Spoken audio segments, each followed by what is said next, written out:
Hi guys, how is everyone? Oh, hello. Um, I just thought I'd do a little video. Sorry about the mess. Yes, I'm really sweaty. That was a tough workout, but you know, I'm getting older, it gets harder, but I stay with it because in the end of the day, it makes me feel good in here and up here. So, excuse that, get over that. I know I look, well, I look like what I look like, right? I just wanted to do a little video and say that thank you so much for all the amazing messages of support for Ozzy. Little Ozzy has sort of bounced back a little. I don't know whether he had a virus. He was a very sick little pup, and then he woke up, and as I said, I took him off all medication because I'd rather him at least be, you know, sort of compos mentis and able to know who we are. And then he sort of bounced back. We just give him a Xanax at night to help him because he wasn't sleeping. And he's sleeping through the night, he's wagging his tail, he's got bright eyes, he's alert, he's eating, he's desperate for food again, he's going out on walks, it's like someone just switched the light on. It's amazing. So maybe we have a few more days with him. I don't know. I'm just hoping so because it's so lovely to see. So we're just showering him with love. And he's also got really snippy again, which is very him. So we know that he's feeling better. I also wanted to say thank you so much to everyone for your amazing messages of not love, because that sounds really gushy, but I guess it is love, but of niceness, of some people I haven't heard from for a while have come back and said a few things to me, which I thought was really brave, and I really full-on respect for that. You know, explained a couple of things about maybe why they did what they did or whatever, and it's, you know, it doesn't matter to me. What matters to me is moving forwards and that, you know, these people are back. But, you know, and I can talk to them and so it doesn't matter to me. It doesn't matter to me what someone's life was before. It doesn't matter to me that people make mistakes. It doesn't matter if someone was really awful to me. If they come forwards and say, oh, you know, I was really awful to you and I don't know what happened, I don't even need an explanation. I mean, it's none of my business, but it's really, don't underestimate how good it feels to say something nice to someone else, even in this community that you don't know that well. It could change that person's day, you know, and in the same vein, it can ruin a person's day if it goes the other way. You know, it does matter. You know, when you log on and all you get is constant abuse, it does, after a while, it chips away at you. And when someone comes on and says, oh, I'm sorry, or I was going through this, or hello, it does make you feel good again. It makes you feel nice that you go, oh my God, I wasn't going crazy. Everyone has their own stuff going on, right? Everyone. And we don't know. I've said this before, we don't know what's going on in someone's life. We don't know who someone is. You know, most of it is based on what other people say.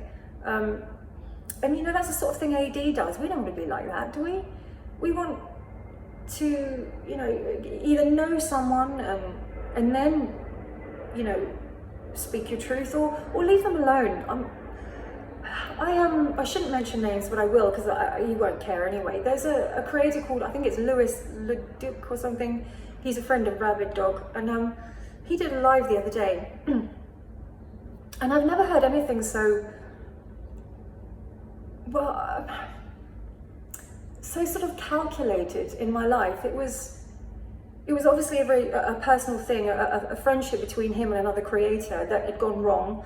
And it was like he'd tried to get to the finish line first and say all of his stuff, all of his bad stuff before the other person did.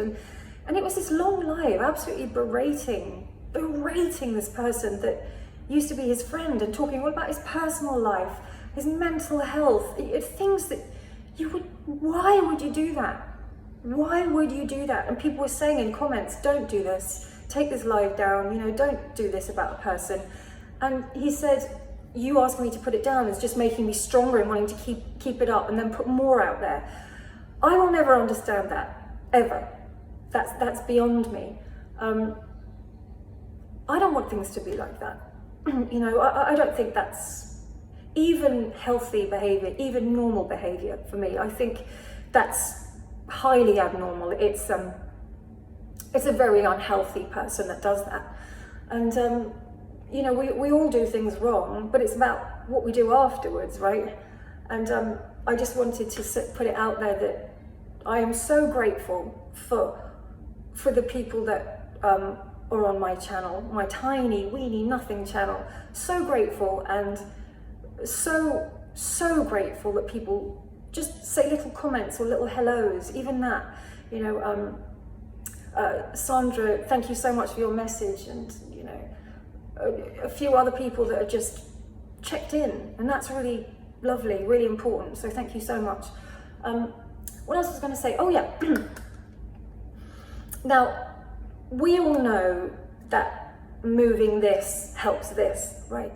And people often say to me, well, I can't do that movement, I can't do this, or I'm in a chair, or this or that, the other. There's always, of course, I can't bring an answer to everyone's movement needs. I can only do as much as I can. But if you are in a chair, or you do have limited mobility, or there are things that you don't like or do like to do, always feel free to tell me, because I can maybe suggest something for you if I can't give you exercise myself. Now, I kept saying that I was going to be doing these lives, movement lives, and I keep trying to get, you know, to do it. A, I'm shy. B, I think, oh my God, everyone's going to think I'm an idiot, you know, all that kind of stuff. But I will do it because I want to do it. I just want to share what I do, what I know, what my training's been, and what I've learned in 25 years of teaching. But there's amazing resources online, of course. All you would have to do is click in your needs, what you want. And you could move a finger, move an arm, and there'll be a chain reaction within you. Of course, there always will be. If you want to know about sort of the deeper parasympathetic nervous system, or your deeper layers, or anything like that, if you're a geek, I am, like I've got like books on the pelvis on my shelves, it's highly embarrassing. If you watch some videos by Feldenkrais, Feldenkrais,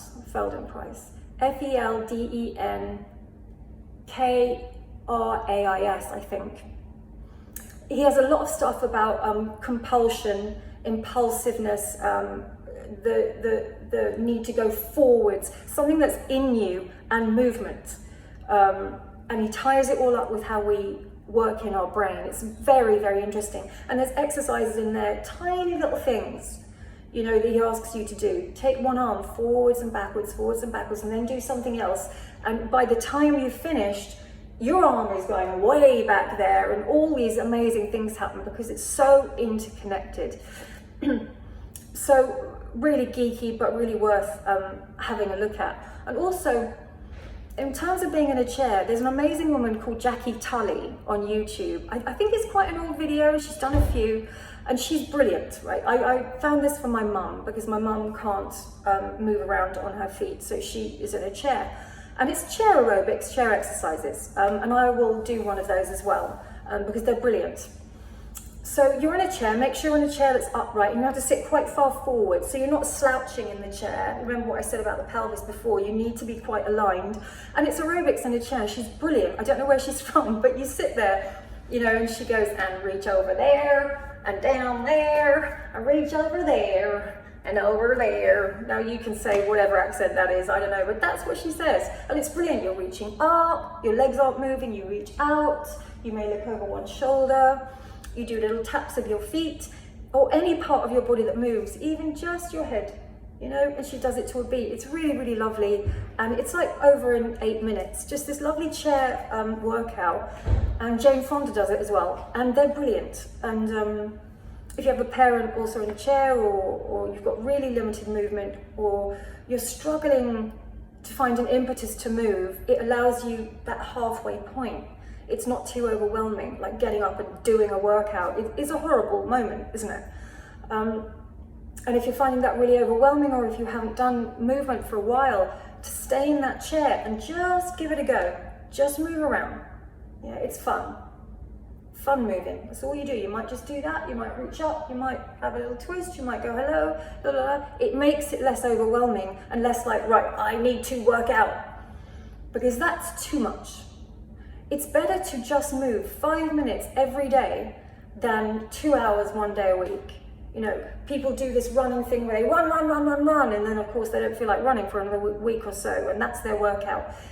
if you get up and just roll your shoulders for a minute, or you stretch your fingers for 30 seconds, or you reach up to the ceiling and you reach up to the ceiling, or you reach over there and you reach over there, is better than nothing. And it does change how you feel. It does, markedly. It's like changing your state. It's like going out of one room into another room where there's anything. It's changing your state immediately.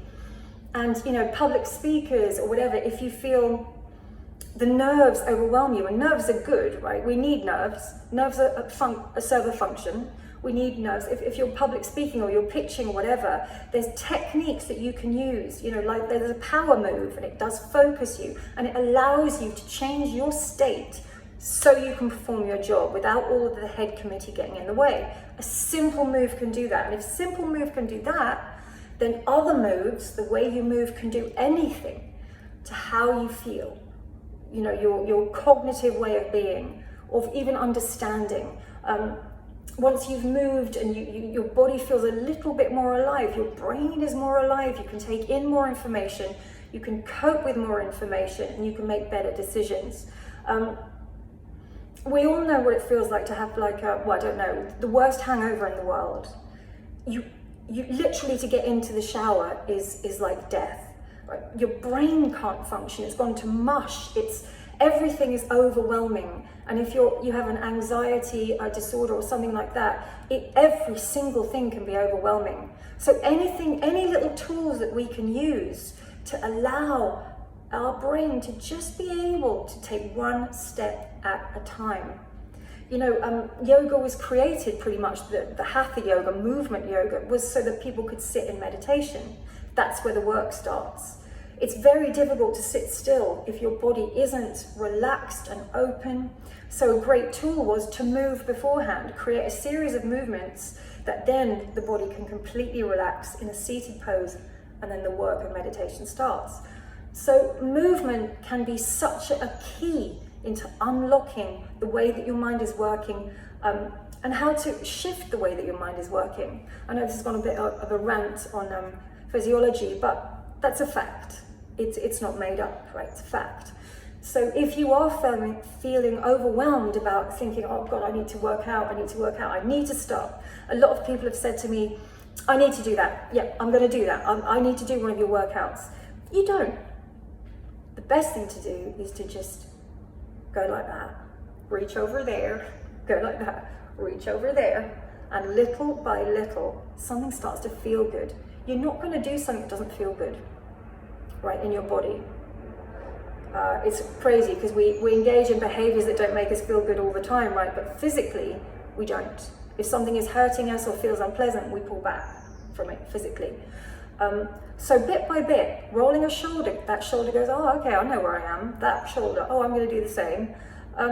Moving around, and your body starts to go, oh, okay, all right. And then let's just take it. And then by the 5 minutes time, you're done. Come back the next day, do the same thing, and you build and build and build. Don't feel you have to do a workout. Don't think of a workout. Think about, I'm going to start to move my shoulders. I'm going to start to move my legs, my ankles, my head, and in time, the body starts to respond in a different way, and you get new sensations. And the sensation that your brain gets of pain, of being unpleasant, starts to change, and it feels pleasant. And then you're more inclined to do it again, right? You're more inclined to do something again that feels good. So always go and just get resources. If you don't want to do a workout, don't do a workout. Move, just move. You could get up and go from one room to the other, anything. And I'll do a little video of some functional movements, some ideas, just things. I could even do a slow little workout and people could follow, anything. But give it a go, see how it feels. When you get online next time, and if someone is being crappy to you, step away, move, stay away, come back, and see if you feel any different. And if you don't, step away again, try something else, come back, and it does change, or you stay offline. All right, have a good day, everyone, and I hope everyone is well. And again, deep respect to everyone who has stuck with me and my channel, and thank you so much.